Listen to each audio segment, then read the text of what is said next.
Hello, everybody, and this is Onda UNED broadcasting live from the International Conference of Distance Education. This conference that this year is being hosted in Costa Rica, and of course, UNED is the host. And we are very glad to have with us one of the keynote speakers of this venue, of this event, which is John O'Brien of EDUCASE. EDUCASE, it's an NGO, and it's empowering people through education. So maybe, John, you may speak broadly about the work you do, and it's a pleasure to have you here at Onda UNED. Well, I'm happy to talk about EDUCASE and the work we do, but first I have to just say how impressive this conference is.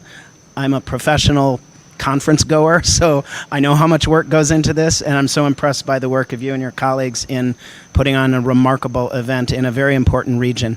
So EDUCASE is what we would call a nonprofit or NGO or association, and everything we do is focused on everything that happens at the intersection of higher education and technology. So anyone who works at a college or university and has the word technology in their title or their job description, that's our community. And we are a membership organization, and we have 10% of our members are international members. So at our annual conference in Chicago we had 500 people from 26 different countries. So international perspectives are so important, and it means a lot to me and to our organization to listen and learn from what's happening in important conferences like this one and important regions like Latin America and so forth. So what we do at EDUCASE is we do research related to technology and higher education. We have professional development institutes where people can go to get new skills. They're taking on a new job or they want a different job. And we have events like this one to bring together the community. When you ask an EDUCASE member what they value most in EDUCASE, it's networking. It's coming together as people to talk about what's working and what's not working and what we want to do together. Yeah, and this is one of the key questions we have been doing to every guest we have had here. How important it is because some people would say, why to travel so far in the world and go to some distant location and just meet and see conferences? Why is this gathering of human beings interested in the same subject? How can this help to like a developing country like Costa Rica and a growing university like the Distance Learning University of Costa Rica to be holding an event like this? Well, it's interesting because when I became CEO of this organization, which is very North America centered, I want to do more in partnering with Latin America and other regions of the world. But it was funny, I created a task force to bring together people from all different countries and regions around the world. And I told them, I said, EDUCASE needs to do a better job learning and promoting voices from other countries. And they said, yeah, except we like to know what's happening in North America because oftentimes that's what's going to happen to us down the road. And so it's very interesting how we share ideas, but I don't believe that it's one way. I think North America has a lot to learn from the creativity and innovation that happens in countries like Costa Rica, where they're doing amazing things without the depth of resources sometimes that other institutions enjoy. So I'm here to listen and learn, not to talk about what we've figured out, and that's why people want to continue to come together. It's not to brag about everything we've figured out.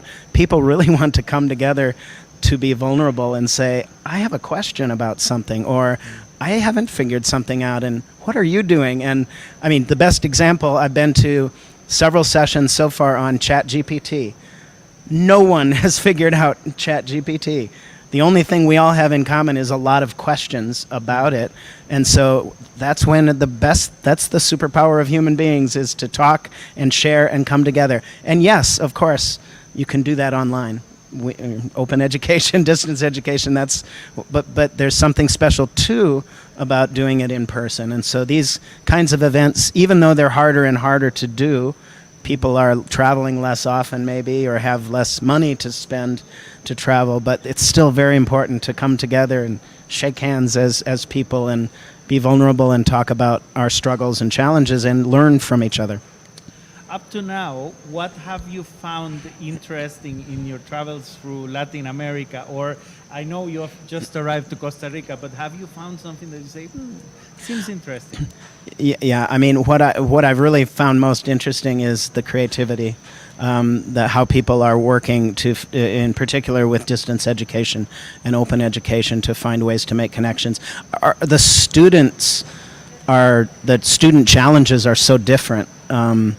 But in the end, we're all trying to serve students and retain them and help them. I mean, education is always about your dreams, your hopes and dreams, and education helps you get there. But the worst thing in the world is if you start but don't finish. And so I just see a lot of focus on students. And that's one of the themes of my talk today, was just how important it is to care about students in different ways. Yeah, maybe you can develop those thoughts broader, like thinking of, putting the student in the center of the discussion, because many times academics are finding ways, and now that they experience with virtual education, and kind of some of them are willing to go back to pre-pandemic times, but then they never listen to the student. What does the student needs? Well, we know there's quite a lot of data, at least in the EDUCASE community, so skewed probably to North America, but that students want mixed. There always was a 10% who wanted only online and another 10% who only wanted face-to-face. Well, that has broadened. There's more who are at the middle who want both. They want hybrid. They want some online. They want some face-to-face. And so if we were to listen to students, the path would be quite clear. You said that many faculty, maybe in particular, were very keen to go back to the way things were. Most institutions, even some who wanted to go back, are finding that going back is still different. We've been changed by the experience of the pandemic. Higher education in particular has learned that we can move quickly, which in America and in North America, we move at glacial, slow speeds. And suddenly, in the blink of an eye, we moved to online, and we did it because we had to, and we found we could move quickly and we could move with agility. And I'm very interested in how many myths were broken by the pandemic, and now we're changed. And I think people realize it doesn't have to be a binary, I'm only face-to-face or I'm only on that. More comfort with a mix of the two. Even for those who think they're not teaching online, well, I'm using these resources and this resource and that resource that's virtual and online. I remember interviewing one of the main, I think it was the rector of the University of San Carlos of Guatemala, which is the oldest university of Central America. It was funded by the Crown of Spain when we were still a colony. And he says, we have 400 or 450 years of being a university. And then suddenly, in 3 months, we had to change 200 years or 400 years of ways of learning into something completely new. And so, as you say, this has changed us, but there is a lot of backlash. People wanting to go back. What have you found in those communities throughout EDUCASE? Well, right now, America is the land of strong opinions. Oh, well, definitely it is. At least in politics. So we expect people to have strong opinions. One thing I would just say is that everything we've been talking about has been instruction, which is obviously the most important thing. But even if every single faculty at every single university went back to teaching with no technology, pretend, there's still an amazing amount of work to support students virtually in other ways. Creating chatbots for students to get their questions answered about things, administrative things and events on campus, and when is the library open, and I'm in mental distress, I need to talk to someone, and it's 1 a.m, how can I talk to somebody, and to have online resources available for students in non-instructional ways is not trivial. That's very important. And I think, so maybe instruction is controversial and some people will have nothing to do with technology, but meanwhile, every one of us is using technology. I was in the airport waiting in line to come to into Costa Rica, and everyone was on their phone. So maybe in instruction, maybe not, but there's so many other ways that technology has changed and can change and could change the student experience, and that's a massive opportunity for us. You were discussing how somehow you call the US a land of strong opinions. Somehow technology has embraced us in our own field of opinions. And in a way, the thing of not meeting each other has maybe weakened our capacity to stand people that thinks differently. How can you, in a system where distance learning is very easy for a person to say, I don't agree with the teacher, and I close the computer and I don't hear anything. How can you go on with issues like this? That's a really good, difficult question. I mean, technology doesn't change people. It, in fact, or solve people problems. Technology often amplifies opinions, like you say. But when we learn to use technology in a gentler way, not to express opinions, but to ask questions, it can be a great way to, so a lot of it has to do with the soft skills of how we use technology as a way to share opinions in a class. You could have a class where the instructor is using technology to invite feedback, but also talking about appropriate ways to interact with each other. Same with ChatGPT. ChatGPT could just be used to cheat, but if it's introduced to students in a way that it could be more, and here's how you can use it appropriately, and this is not appropriate. So it's not just that you insert technology and it solves a human problem. You use technology and people. It's always technology powered by people who you can use ChatGPT, but you use it to teach, and you could critique ChatGPT, and you could, I'm a writing teacher, so if I was teaching writing now with ChatGPT, I would make my students cheat. I would make them write an essay with ChatGPT and then critique it and find out what ChatGPT does well and what it doesn't do well. And I wouldn't problems with style and yeah. I mean, not to be fearful of ChatGPT, but to teach students how to use it appropriately, and let your students see you struggle with it as well. And that's what. So technology won't make us better human beings. I love it, John, for you to be introducing by yourself this issue of cheating in distance learning. We have had a big movement in our university of teachers wanting to go back, and we have letters this week of teachers saying, we want to go back to written exams so that we can really prove students are not cheating. How to deal with cheating in an era of IA, artificial intelligence, AI, without saying, go back to written exams? Well, there's a lot to say to that.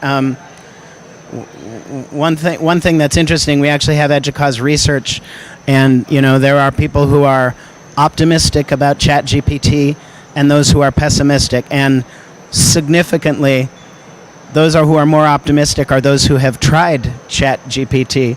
And the others are yeah, it turns out if you don't try it, you'll have no reason to believe that it's of any use. I have a family member who's a faculty member, and I asked him over a holiday, I said, have you used ChatGPT? And he said, I'm very skeptical about it. I said, have you used ChatGPT? Well, no. And I said, would you like to try it? And I opened up my laptop and showed him, and I said, what are some writing challenges you have as a faculty member? And he said, writing letters of recommendation for students it takes me hours and hours and hours. So I showed him how you could use ChatGPT to do a first draft of a letter, and his eyes he said, this, he laughed and said, you have changed my life. Well, we just need to let people see what ChatGPT can do. Students will always, some of them cheat, and they'll cheat if you do whatever kind of modality of assessment. We can't focus too much on that. We need to focus on the best tools for the best teaching and the best assessment. And I think the obsessions with cheating is problematic, isn't it? Like, you have to leave some sort of responsibility to the person to assume their own training, isn't it? Yeah, I mean, and I think it might be that the answer is also hybrid. Maybe if your entire grade was based on writing essays, first of all, congratulations, because that's a lot of work. If you do that, that's a commitment. But maybe you do a combination, or maybe I used to worry about cheating before ChatGPT, and I would make my students do a quantitative assessment on their essay. I would ask them questions about what sources did you use for your and if verbally. they cheated, verbally. And so there are ways to do it. It's just new, and it's a little scary. So, and in all the Americas have big opinions. So you're experiencing your version of that as well. Oh, definitely, big opinions are growing here as well.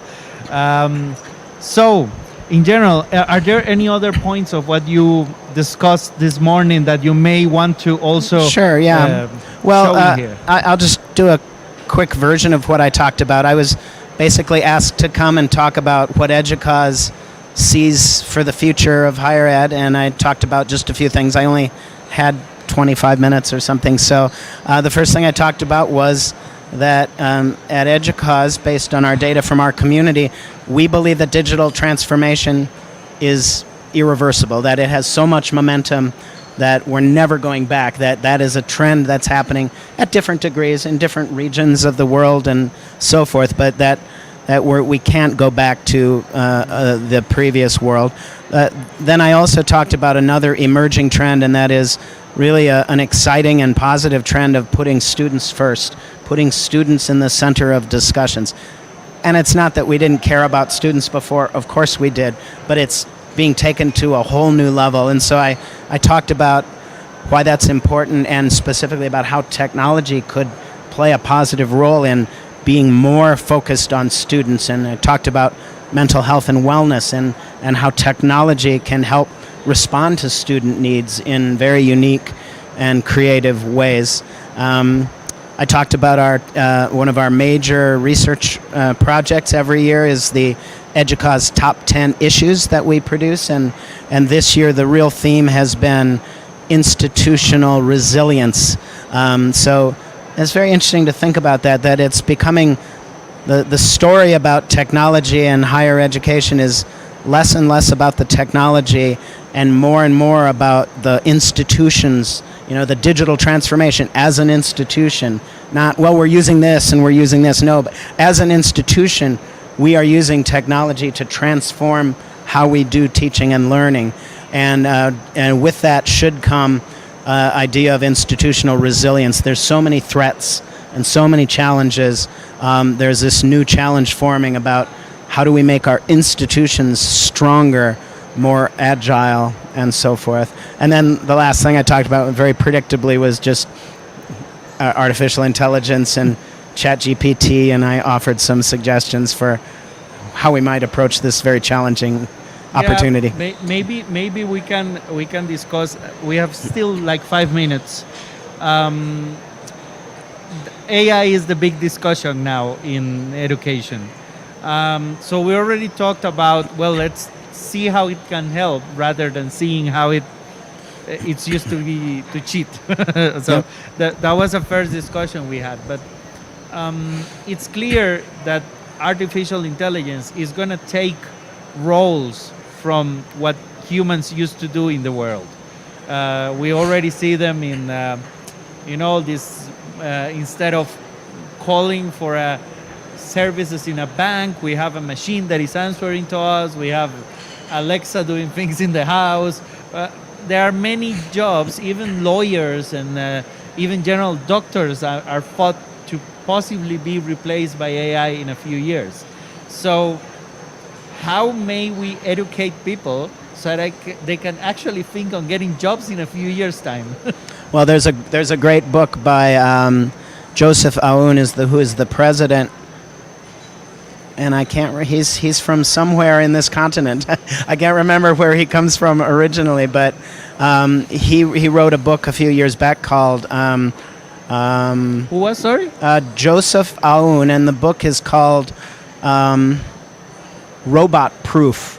And he's a college president at Northeastern University, one of the very important universities in the United States. And the premise of his book is that, yes, artificial intelligence is going to change the workforce in dramatic ways, and there will be some jobs that are no longer needed.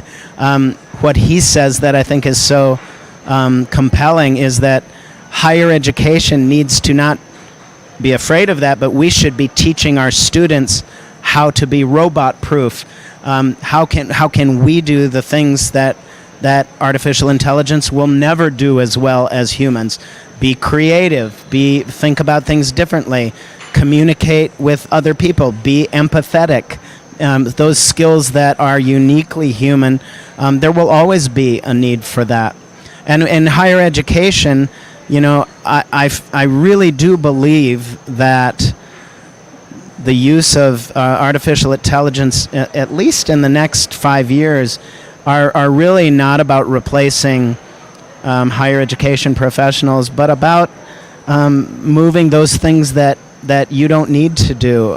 Some of the transactional. I mean, a chatbot is way better at telling a student at 10 o'clock at night when the library is open or when an event is.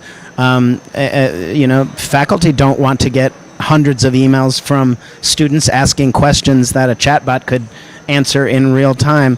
That doesn't hurt faculty. It actually opens up space and time for faculty to do the work that's more important. That's the creative, empathetic, connecting with students in real ways. So, I mean, maybe in the longer term that changes, but in the short term, I really think that the technology innovation is not about replacing people, but about serving students better and differently and freeing up time for professionals to do the work they really want to do.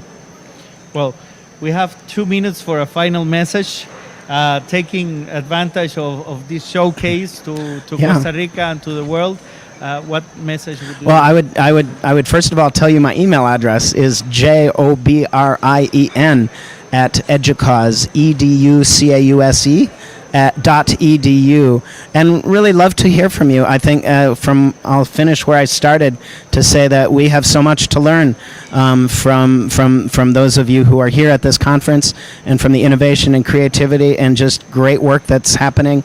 I would love to hear from you. I would love to have you publish some of your insights in EDUCASE Review, which is our magazine that tens of thousands of people read, and I would love nothing more as an outcome of my trip here to Costa Rica, but to have some articles featuring some of the great work in Costa Rica and some of the wonderful institutions that are here at this wonderful conference. So, thank you very much, Thank you. Mr. John O'Brien from EDUCASE. Nice to meet you. Thank you. Really. And this has been one more interview at the ICDE. This is Onda UNED. We thank you for tuning in, and thanks to Eduardo and Jose in the production team. We go back and be there. Tune in to YouTube, to Facebook, and very soon you will have more interviews from this very interesting event in San Jose, Costa Rica. Thank you.